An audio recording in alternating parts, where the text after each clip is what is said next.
Bollywood hero Sholay Veeru ವಿಧಿವಶ. ಭಾರತೀಯ ಚಿತ್ರರಂಗದ ದಂತಕತೆ ಧರ್ಮೇಂದ್ರ ನಿಧನ. ದೇಶದ ಗಣ್ಯರು, ಚಿತ್ರರಂಗದ ದಿಗ್ಗಜರಿಂದ ಕಂಬನಿ. ಬಾಲಿವುಡ್ನ ಹಿರಿಯ ನಟ, ಭಾರತೀಯ ಚಿತ್ರರಂಗದ ಧ್ರುವತಾರೆ ಧರ್ಮೇಂದ್ರ ಕೇವಲ್ ಕೃಷನ್ ಡಿಯೋಲ್ ಇನ್ನೂ ನೆನಪು ಮಾತ್ರ. ಬಾಲಿವುಡ್ನ ಹಿಮ್ಯಾನ್ ಶೋಲೆಯ ವೀರು ಧರ್ಮೇಂದ್ರ ಅವರು ತಮ್ಮ 89ನೇ ವಯಸ್ಸಿನಲ್ಲಿ ವಿಧಿವಶರಾಗಿದ್ದಾರೆ. ಉಸಿರಾಟದ ತೊಂದರೆಯಿಂದ ಆಸ್ಪತ್ರೆ ಸೇರಿದ್ದ ಹಿರಿಯ ನಟ 12 ದಿನ ಹಿಂದಷ್ಟೇ ಡಿಸ್ಚಾರ್ಜ್ ಆಗಿ ನಿವಾಸಕ್ಕೆ ಮರಳಿದ್ರು. ಮನೆಯಲ್ಲೇ ವೈದ್ಯರಿಂದ ಚಿಕಿತ್ಸೆಯನ್ನ ನೀಡಲಾಗ್ತಾ ಇತ್ತು. ಡಿಸೆಂಬರ್ 8ರಂದು ಅವರು ತಮ್ಮ 90ನೇ ವಸಂತಕ್ಕೆ ಕಾಲಿಡಬೇಕಾಗಿತ್ತು. ಹುಟ್ಟುಹಬ್ಬವನ್ನ ಆಚರಿಸಲು ಕುಟುಂಬಸ್ಥರು ವಿವಿಧ ರೀತಿಯಲ್ಲಿ ಪ್ಲಾನ್ ಅನ್ನ ಮಾಡಿಕೊಂಡಿದ್ರು. ಆದರೆ 89 ವರ್ಷಕ್ಕೆ ಬಾಳ ಪಯಣವನ್ನ ಮುಗಿಸಿದ್ದಾರೆ ನಟ ಧರ್ಮೇಂದ್ರ.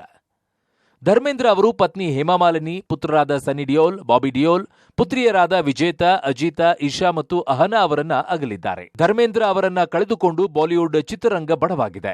ಭಾರತೀಯ ಚಿತ್ರರಂಗ, ರಾಜಕೀಯ ಗಣ್ಯರು, ಕ್ರೀಡಾಲೋಕ ಸಂತಾಪವನ್ನ ಸೂಚಿಸಿದೆ. ಪಂಜಾಬಿನ ಸಾಮಾನ್ಯ ಕುಟುಂಬದಲ್ಲಿ ಡಿಸೆಂಬರ್ 8, 1935ರಲ್ಲಿ ಜನಿಸಿದ ನಟ ಧರ್ಮೇಂದ್ರ 1960ರಲ್ಲಿ ಬಾಲಿವುಡ್ ಚಿತ್ರರಂಗವನ್ನ ಪ್ರವೇಶ ಮಾಡಿದರು.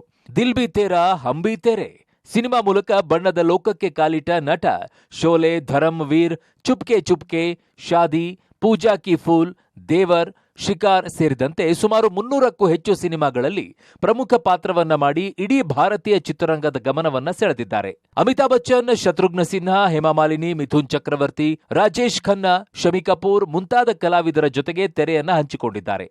ಇನ್ನೂ ವಿಶೇಷ ಅಂದ್ರೆ ಧರ್ಮೇಂದ್ರ ಮತ್ತು ಹೇಮಾಮಾಲಿನಿ 28 ಚಿತ್ರಗಳಲ್ಲಿ ಒಟ್ಟಿಗೆ ನಟಿಸಿದ್ದಾರೆ. 2012ರಲ್ಲಿ ಪದ್ಮಭೂಷಣ ಗೌರವಕ್ಕೆ ಭಾಜನರಾಗಿದ್ದರು. ಧರ್ಮೇಂದ್ರ ಅವರು ಸಿನಿಮಾ ಮಾತ್ರವಲ್ಲದೆ ರಾಜಕೀಯ ಕ್ಷೇತ್ರದಲ್ಲೂ ತಮ್ಮನ್ನು ತಾವು ಗುರುತಿಸಿಕೊಂಡಿದ್ದಾರೆ. 2004ರಿಂದ 2009ರವರೆಗೂ ಕೂಡ ರಾಜಸ್ಥಾನದ ಬಿಕಾನೇರ್ ಬಿಜೆಪಿ ಸಂಸದರಾಗಿ ಕಾರ್ಯವನ್ನ ನಿರ್ವಹಿಸಿದರು.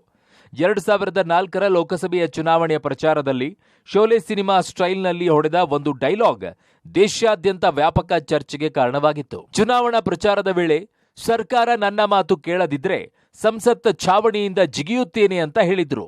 ಒಟ್ನಲ್ಲಿ ಭಾರತೀಯ ಚಿತ್ರರಂಗದ ಒಂದು ಯುಗದ ಅಂತ್ಯವಾಗಿದೆ. ಧರ್ಮೇಂದ್ರಗೆ ಧರ್ಮೇಂದ್ರರೇ ಸಾಟಿ. ಅಲ್ವಿದಾ ಧರ್ಮೇಂದ್ರ. ಧನು ಎಲಿಗಚ್, ಎಂಟರ್ಟೈನ್ಮೆಂಟ್ ಬ್ಯೂರೋ, ಪಬ್ಲಿಕ್ ಟಿವಿ.